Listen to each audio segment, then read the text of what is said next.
Now, the US Secretary of State Marco Rubio says USAID workers with exceptional circumstances can stay in their station despite the order to stay at home. Employees have been otherwise told to return to the United States and are set to be placed on administrative leave as of tomorrow, which is Friday. Their lives have been completely upended. One official in the Middle East says their team has no clue how or if they're going to even get home, even though the government has said it will pay all the costs. Diplomats often have years-long posts. They've built their lives where they are working, and the funding freeze is making things even more complicated. Contractors don't know if and how they'll get reimbursed. Joining me now, Steve Schmida, the co-founder and the Chief Innovation Officer of Resonance. The consulting firm's been at the USAID Contractor for many years. And Steve, I've been reading about the issues and the problems that you are facing. Essentially, you're having to lay off your staff and essentially almost shut down. That's correct, Richard. So when the executive order came out on Inauguration Day to pause foreign assistance, that's not that unusual, right? That's something that occurs, and administrations certainly have the right to do, the right, and it's very understandable. When Marco Rubio issued the stop work order orders are usually only used on a single contract or a single program.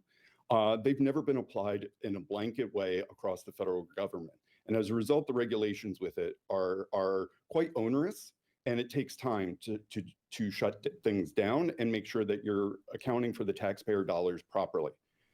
But things got much worse when administration officials and DOGE shut down the USAID payment system. We had millions of dollars of invoices that had been approved for payment for work going as far back as November, even before the election, to be frank, that are not being paid.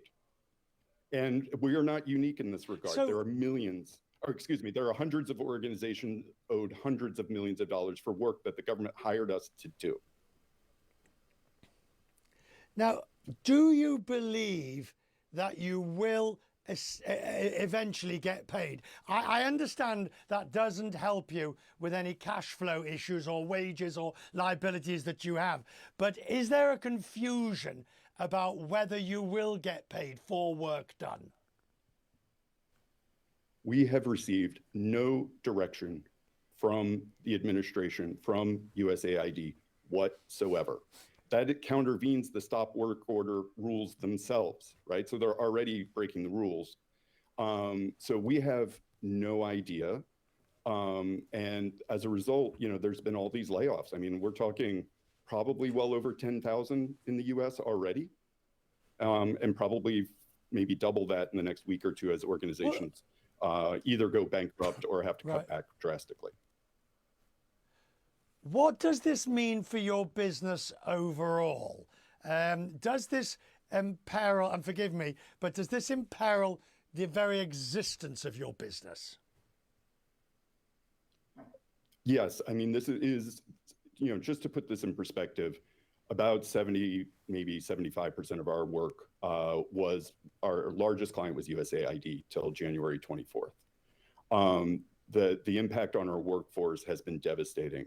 Yesterday, we had a call with our teams and had to let go so many of our personnel. We have an amazing team, Richard. These are folks who've dedicated their lives to advancing American interests, to working and to support our values in places like Afghanistan, Venezuela, all over the world. If we look at the effect on the programs involved, in all of this, what I'm trying to do is basically understand, as a result of the DOGE and as a result of the executive order and then the DOGE, we are talking about antiretrovirals not being bought, food or formula not being bought for babies. We're talking real life and death matters downstream, which of course is in the developed world. Is that a developing world, correct? Absolutely. And it covers even more than that. For example, there are organizations monitoring ISIS, right, in Syria, trying to keep an eye on extremist groups to make sure they don't attack us again. They've gone dark, right? We have no idea, on the open source basis that we've gone dark there. And so, it affects it affects our national security, it affects our health security. And frankly, it's going to increase migration to the border. A big part of the work that USAID does is to increase prosperity in Latin America so that folks don't want to migrate in the first place. We could save the taxpayer a ton of money if they never show up at the border because they have great lives at home. Now, let me just put bluntly to you what those in the administration would say. The president himself, a nest of vipers, I think is what it was described in one way. It needed to be shut down before it could be reopened. In fact, on the question of not a bad a bad apple in the barrel, but the entire barrel was bad. Is that your understanding? No, quite the contrary, Richard. I mean, many of us, myself included, have served alongside our armed forces in places like Afghanistan and Iraq, right? My company, for example, one of our projects was promoting the president's program in Greenland. We are promoted until January 24th, until Doge, we were working to promote US trade and investment in Greenland.